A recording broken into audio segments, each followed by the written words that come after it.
Bertemu orang tua Arfan. Bagiku, ini seperti mimpi. Karena pemuda yang dulu membuatku kesal, kini ada di depan mata. Aku tidak pernah menyangka kalau akhirnya kembali bertemu dengan dirinya. Ia telah tumbuh menjadi sosok yang berwibawa. Stop, Rena. Jangan memujinya, walaupun hanya dalam hati. Kenapa aku sepolos ini hingga bersedia memenuhi keinginan Mas Arfan? Aku kesal jika mengingat jawaban ayah tadi. Beliau sama sekali tidak mengerti dengan perasaan anaknya. Padahal tadi aku berharap agar ayah tidak memberikan izin kepada Mas Arfan karena telah membawaku ke tempat ini. Aku benar-benar bingung dengan sikap ayah.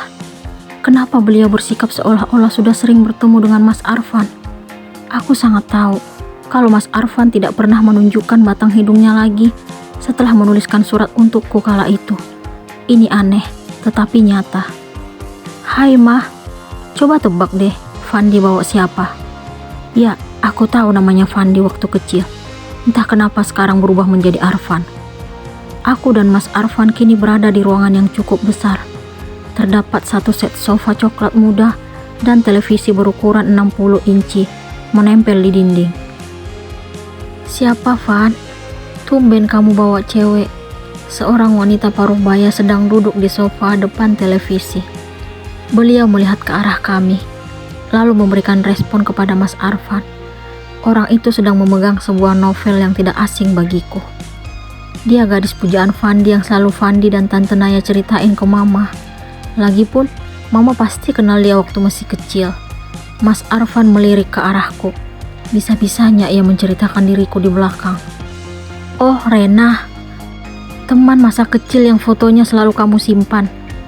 Udah sebesar ini sekarang. Ternyata benar kalau Mas Arfan menyimpan fotoku. Dari mana ia mendapatkan foto itu? Iya, Mah. Mama tahu sendiri, hanya Rena gadis yang selalu Fandi ceritain ke Mama. Aku tidak tahu apakah aku harus senang atau makin kesal terhadap Mas Arfan. Ternyata calon mantu Mama tetap cantik seperti dulu. Pantas aja Fandi gak bisa berpaling. What? Calon menantu? Kenapa Tante Cindy, Mama Mas Arfan menganggapku sebagai calon menantunya? Permainan apa ini? Ingin rasanya keluar dari rumah ini untuk menghindar dari suasana yang membuat hatiku tidak keruan. Aku tidak tahu harus bersikap seperti apa. Aku juga bingung menentukan perasaan ini. Antara kesal dan bahagia, tiba-tiba bedanya sangat tipis. Aku mengenal Tante Cindy, tetapi dulu sangat jarang bertemu beliau. Ia wanita yang sangat ramah. Setiap beliau bertemu denganku dulu, selalu menunjukkan kelembutan. Namun, sangat berbeda dengan Mas Arfan yang jahil dan usil. Rena masih ingat sama Tante enggak? Wanita parubaya itu menyapaku. Masih, Tante. Aku mengembangkan senyuman kepadanya. Sini duduk sama Tante. Aku pun menghampiri Tante Cindy, lalu mencium punggung tangannya. Beliau memintaku duduk di samping kanannya.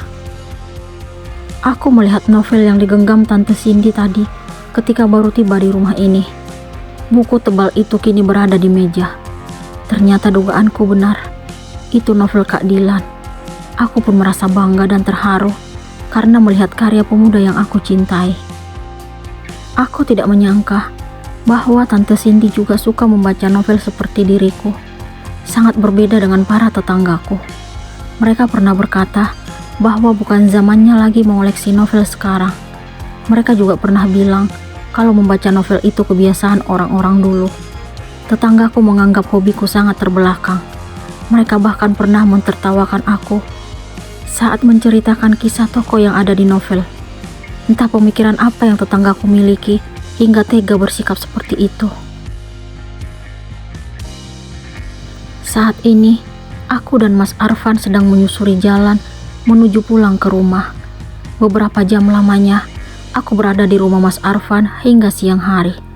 Tante Cindy bercerita panjang lebar tentang anak semata wayangnya tersebut. Jadi, kapan kami akan melamarmu, Nak? Pertanyaan itu yang Tante Cindy lontarkan tadi kepadaku. Sungguh, benar-benar di luar dugaan.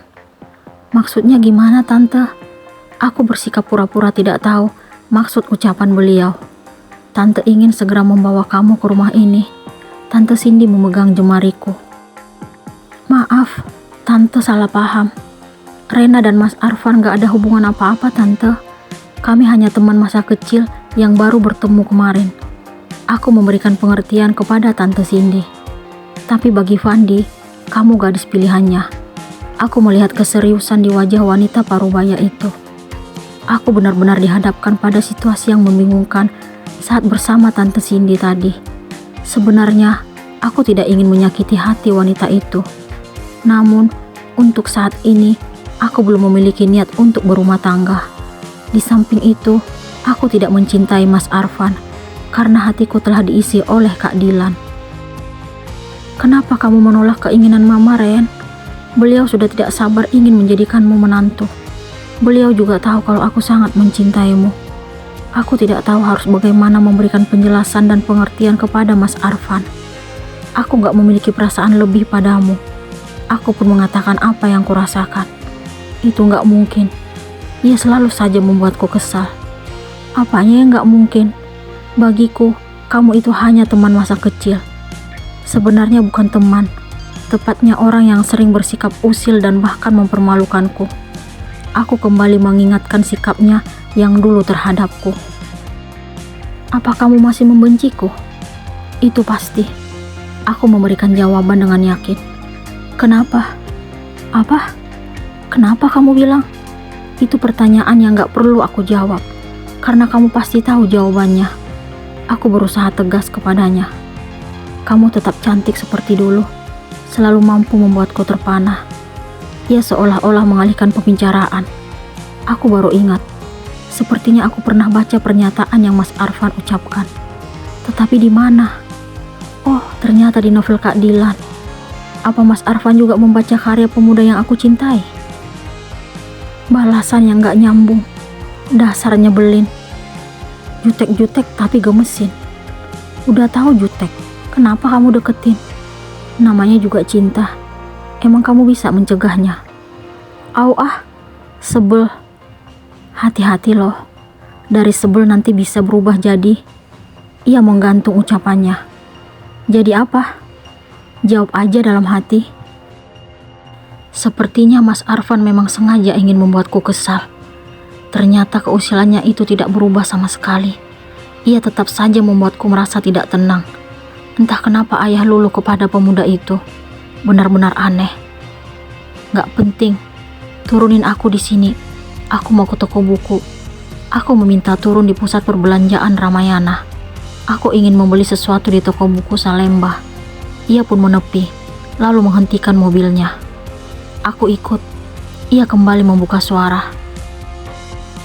Gak baik kalau cewek cantik jalan sendiri. Gombalanmu udah gak musim. Siapa yang gombal? Aku tidak menghiraukan Mas Arfan. Aku pun segera keluar dari kendaraan roda 4 miliknya, lalu berjalan memasuki area Ramayana. Aku merasa lega karena terbebas dari kalimat-kalimat yang keluar dari mulutnya. Apakah Renata akan tetap kesal terhadap Arfan?